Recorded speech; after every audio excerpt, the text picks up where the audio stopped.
The cricket show it's time for free segment, যেখানে আপনাদের কোনো প্রশ্নের উত্তর দিয়ে থাকি আমরা। সরাসরি চলে যেতে চাই প্রশ্নে।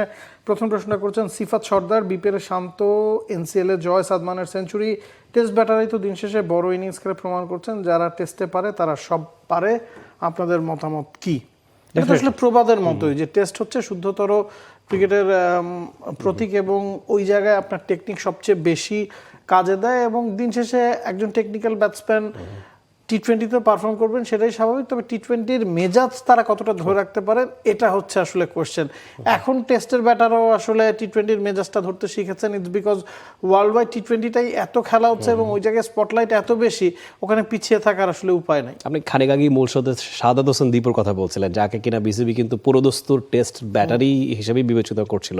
তিনিও কিন্তু বিপিএল খেলে থাকেন এবং হয়তো আজকের ম্যাচে তাকে দেখা যেতেও পারে, যেটা আপনি বলছিলেন। তো এটা প্রমাণ করে যে টেকনিক কখনোই আসলে হারিয়ে যাবে না, সেটা গুরুত্বপূর্ণ হয়ে দাঁড়াবে। পর কমেন্ট মোহাম্মদ জয়নাল আবেদিন, তিনি বলছেন কোয়ান্টাম শূন্যতায় যেমন শক্তি লুকিয়ে থাকে, ক্রিকেটের শূন্য মুহূর্তে কি চাপটাই সবচেয়ে বড় শক্তি? শান্ত মুশফিক কি এই চাপকে ব্যাটিং শক্তিতে রূপান্তর করতে পেরেছেন কিনা?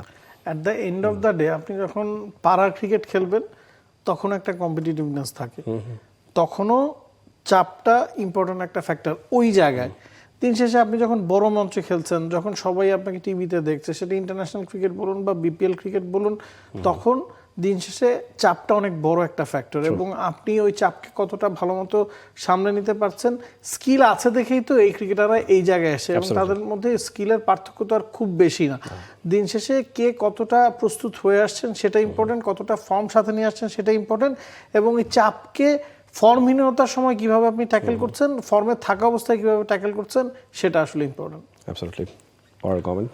পরের প্রশ্ন যদি যাই, শান্ত বলছেন খুলনা টাইগার্স দলটা নিয়ে কোনো সমালোচনা না থাকা সত্ত্বেও তাদের কেন বাধ্য হলো এবং ফ্র্যাঞ্চাইজির কাছ থেকে জামানত নেওয়া হলে চট্টগ্রাম কেন একদিন আগে মালিকানা ছাড়ার সাহস পেল? এখানে ব্যাপারটা হচ্ছে যে বিসিবি প্রথমে বলেছিল যে 2 কোটি টাকা জামানত হিসেবে জমা দিতে হবে যারা অ্যাপ্লাই করছে বিসিবির কাছ থেকে ফ্র্যাঞ্চাইজি পাওয়ার জন্য। ওই জায়গাতে খুলনা টাইগার্স ওই টাকাটা জমা দিতে সক্ষম হয়নি দেখেই শুরুতে আসলে তাদেরকে বাধ্য হয়েছে। হ্যাঁ, খুলনা টাইগার্স কেননা এটা সবাইকেই অবাক করেছে, কারণ খুলনা টাইগার্স এর আগে যখন বিপিএল খেলেছে তাদেরকে নিয়ে কখনোই আসলে খুব বেশি কথাবার্তা হয়নি, পেমেন্ট ইস্যু বা অন্য জায়গায় কোনো সমস্যা এগুলো হয়নি। তবে এবারের সিচুয়েশনটা ভালো ছিল, এবার তারা ওই 2 কোটি টাকা জামানত দিতে পারেনি দেখে তাদেরকে শুরুতেই বাধ্য হয়েছে এবং 2 কোটি টাকা জামানত দিয়েছে চট্টগ্রাম, সে কারণে তারা ফ্র্যাঞ্চাইজি পেয়েছে। পরে যখন 10 কোটি টাকা চাওয়া হয়েছে সেখানের পুরো টাকাটা কিন্তু তারা পরিশোধ করতে পারেনি এবং যখন টুর্নামেন্ট শুরুর আগে দেখেছে তারা যে পরিমাণ টাকা খরচ করেছে এবং যেভাবে তাদের দল চালানো দরকার সেই টাকাটার যোগান তারা দিতে পারবে না, সে কারণে তারা আসলে সরে গিয়েছে। এটা বিসিবির জন্য বা বিপিএল এর জন্য অবশ্যই একটা নেগেটিভ সাইড। তবে দিন শেষে গতকালকে শেখ মেহেদী বলছিলেন যে টুর্নামেন্টের মাঝপথে এমনটা হতে পারতো, তার চেয়ে শুরুতেই হয়েছে, দ্যাট ওয়াজ বেটার যে বিসিবি দায়িত্ব নিয়েছে। এখন আর ওই বিষয়টা নিয়ে তাদের মাথা ঘামাতে হচ্ছে না।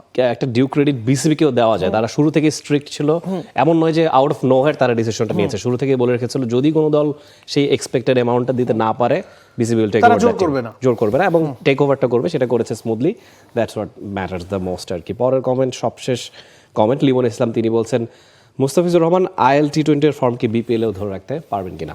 মুস্তাফিজ বিপিএল এ সবসময় one of the top performer. BPL এ তার খারাপ সময় গেছে এমনটা আপনি হরহামেশা দেখতে পাবেন না। মুস্তাফিজ স্লোয়ার কাটার খুব ভালো করেন। মুস্তাফিজ যে ধরনের উইকেটে বিপিএল খেলেন সে ধরনের উইকেট স্লোয়ার কাটার জন্য মানানসই এবং মুস্তাফিজের বিপিএল কখনো খুব একটা খারাপ গেছে এমনটা আসলে মনে পড়ছে না এবং মুস্তাফিজ গেল 1-1.5 বছরে তার সেরা ফর্মে আছেন টি-20 ক্রিকেটে অন্তত, এবং যেখানে তিনি খেলছেন পারফর্ম করছেন সে কারণেই তার দাম 9 কোটি 20 লাখ রুপি উঠেছে। কারণ আইপিএল এ যারা অ্যানালিস্ট হিসেবে বসেন বা যারা স্কাউটিং করেন তারা সবকিছু দেখে বুঝেই কিন্তু একটা প্লেয়ারের দাম নির্ধারণ করে বা একটা প্লেয়ারকে নেওয়ার জন্য ওই গুরুত্বটা নিলামের টেবিলে দেখায়।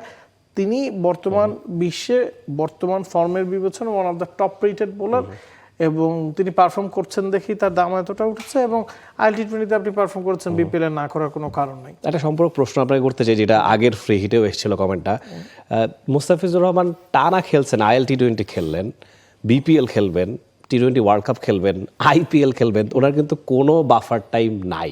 এটা কি মুস্তাফিজুর রহমানের মতো একজন ইনজুরি প্রোন প্লেয়ার, বা বলতে গেলে ফরমার ইনজুরি প্রোন প্লেয়ার, কারণ তিনি এখন ফিটনেস বেটার হয়েছে তার। প্লেয়ার লাস্ট 1.5-2 বছর তার এই ধরনের সমস্যা ছিল না, এবং মুস্তাফিজ যখন ইনজুরিতে পড়েন, যে কোনো একজন ক্রিকেটারের উপর একটা ইনজুরির প্রভাব যতটা না থাকে, মুস্তাফিজের উপর তার চেয়ে অনেক বেশি প্রভাব ছিল যখন তিনি ইনজুরিতে পড়েছেন। তিনি ফিট হওয়ার পর অনেকগুলো ম্যাচে নিজের সেরাটা দেখাতে পারেনি, কারণ তিনি নিজে বোধ করছিলেন না যে তিনি পুরোপুরি ফিট, এবং গেল 1.5-2 বছর তার এই ধরনের সমস্যা হয়নি। এবং যেহেতু তিনি টেস্ট খেলছেন না, লঙ্গার ফরম্যাট ক্রিকেট খেলছেন না, 4 ওভার বোলিং করাটা আসলে একজন পেসারের জন্য খুব বেশি টাফ না। তিনি টি-20টাই একটানা খেলে যাচ্ছেন, ওয়ানডেটাও খেলছেন, তবে টেস্ট থেকে তিনি সরে দাঁড়িয়েছেন, সে কারণে তার উপর ওই প্রেশারটা আসলে পড়ছে না। অ্যাবসলিউটলি। আমরা আজকের মতো এখানেই শেষ করতে পারি। ফ্রি হিট সেগমেন্টে আপনাদের প্রশ্ন এবং মন্তব্য নিয়ে কথা হচ্ছিল।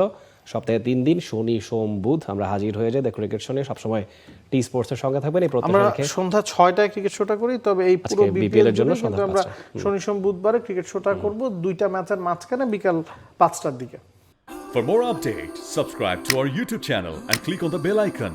Follow us on Facebook and Instagram. Download T-Sports app to enjoy exciting games and highlights. Visit tsports.com.